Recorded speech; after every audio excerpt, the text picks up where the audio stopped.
आगामी स्थानिक स्वराज्य संस्थेच्या निवडणुकीसाठी जोरदार तयारी जी आहे ती मनसेकडून केली जात आहे। आज पूर्व विदर्भातल्या अनेक जिल्ह्यांची बैठक खरं तर होत आहे आणि विदर्भाचे नेते आपल्यासोबत राजू उंबरकर आपल्यासोबत आहे। राजू, कशा पद्धतीने तयारी? एकतर समोर येणाऱ्या सर्व निवडणुका आहे, शिवाय सध्याची आपण परिस्थिती पाहतो, कोणी उठतं काही बोलतं, मंत्री लोकांना जनतेचा धाक राहिला नाही, आमदार सैराट वैराट झालेले आहेत, त्यांनाही जनतेचा धाक राहिलेला नाही। त्यांना माहिती आहे की आमच्याजवळ EVM आहे, आम्हाला जनतेची गरज नाही आणि बेताल वक्तव्य सुरू आहेत, जनतेबद्दल काही बोलणं, शेतकऱ्यांबद्दल काही बोलणं,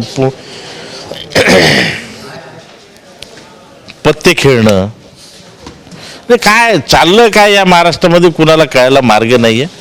असो, परंतु महाराष्ट्र नवनिर्माण सेना आपण पाहत आहे की मराठी जनतेसाठी, इथल्या महाराष्ट्रीयन लोकांसाठी सातत्याने कुठलाही स्वार्थ नसताना काम करते आणि आगामी आमचं संघटन या विषयावर आमची आजची बैठक होती। संघटनेच्या कशा पद्धतीनं नियोजन पुढच्या जे आहे निवडणुकांसाठी केलं जात आहे, कसल्या पद्धतीने उमेदवार दिले जाणार आहे, काय तयारी? आता isakal.com आहे देशातील नंबर 1 ची मराठी न्यूज वेबसाईट। प्रत्येक अपडेटसाठी isakal.com ला नक्की भेट द्या। एकतर आणखी निवडणुका केव्हा लागणार याचा अंदाज आणखीन कुणालाच नाही आहे, परंतु उद्या जरी निवडणुका लागल्या तर आपण तयारीत राहायला असावं, आपले पदाधिकारी त्या तयारीत असावेत। शिवाय संघटना, निवडणुका उद्या निवडणूक आली आणि आपण लढलो असं नाही, तर ती संघटनासुद्धा आपली गाव पातळीपर्यंत मजबूत पाहिजे, त्या दृष्टिकोनातून आजची बैठक आहे।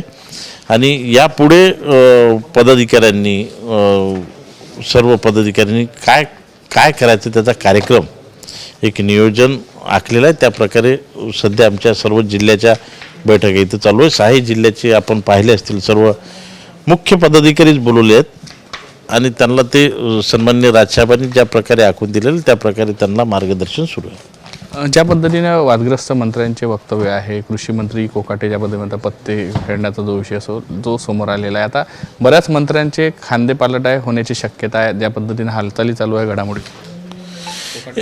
एकतर कोकाटेचा जर विचाराल तर त्याला त्याच दिवशी काढायला पाहिजे होतं ज्या दिवशी शेतकऱ्यांना तो भिकारी म्हणून संबोधतो। माझ्या मनात तर बिलकुल आदर नाही म्हणून मी त्याला आरेतुरे बोलतो। आणि महाराष्ट्र नवनिर्माण सेनेला समजा तो विदर्भात जरी दिसला ना तर त्याला शेतकरी दाखवतील। आज या विदर्भामध्ये इतक्या आत्महत्या होत्या, सातत्याने आम्ही आंदोलन करतोय, सातत्याने आम्ही शेतकऱ्यांच्या पाठीशी राहतोय आणि तो शेतकऱ्याच्या आत्महत्या रोखू शकत नाही किंवा शेतकऱ्याला मदत करू शकत नाही आणि पत्ते खेळता तुम्ही, शेतकऱ्याला भिकारी म्हणता, 1 रुपयाची भीक मागता असं म्हणता। तुम्ही का तुमच्या बापाच्या घरातून देता का? तुम्हाला पैसे उडवायला भरपूर जागा आहे। आज तुम्ही पाहता, रोज टीव्ही लावला की काही ना काही दिसते, कोणत्या मंत्र्याचा डान्स बार दिसतो, कोणत्या मंत्री चॅलेंज करतो की मारा लई, कोणी दंड ठोपटतो, कोणी तिथं येऊन हाऊसमध्ये मारापिट्या करतात, कोणी मंत्री आज पत्र काढलंय का मंत्र्यांनी, 50 रुपयाच्या बॉन्ड पेपरवर ॲग्रीमेंट केलेलं आहे त्यांनी किंवा इंतिमाल जलील तुम्ही या आपण कुस्ती खेळू, याला कुस्ती खेळायला निवडून दिलेलं आहे।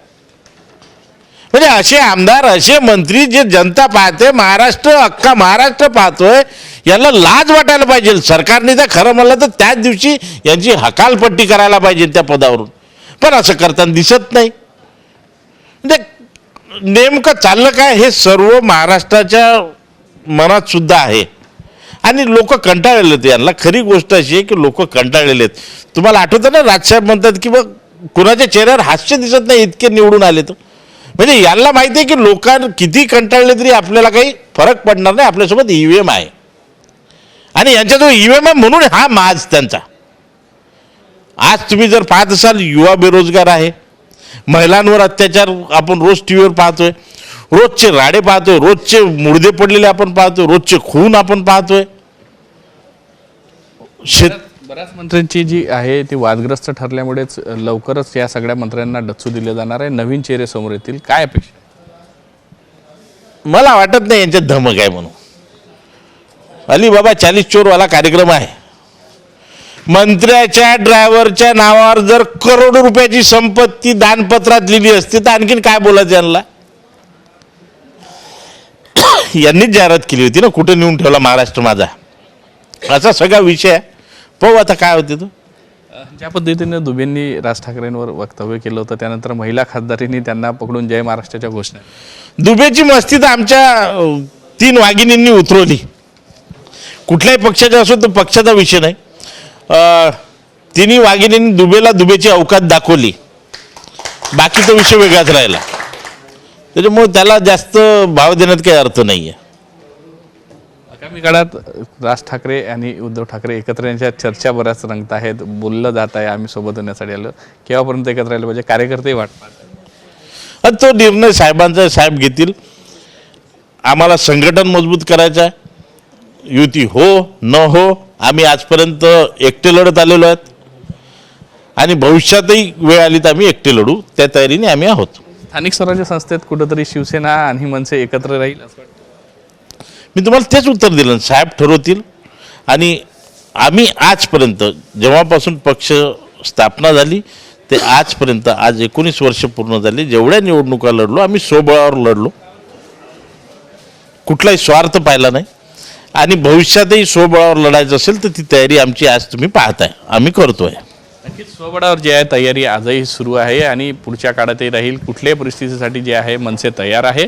त्यामुळे आज आपण पाहू शकतो विदर्भातल्या, पूर्व विदर्भातल्या अनेक ठिकाणचे पदाधिकारी आले, बैठका सुरू आहे आणि मनसे आपली तयारी करताना दिसून येते. व्हिडिओ जर्नल सौरभ बोलेसह पराग डोबळे, साम टीव्ही न्यूज, नागपूर. देश विदेशातील प्रत्येक घडामोडींचे लाईव्ह अपडेट मिळवण्यासाठी आता साम टीव्हीच्या सर्व सोशल मीडिया प्लॅटफॉर्मला लाईक, फॉलो आणि सबस्क्राईब करा. तसंच सर्व नोटिफिकेशनसाठी बेल आयकॉन प्रेस करायला विसरू नका.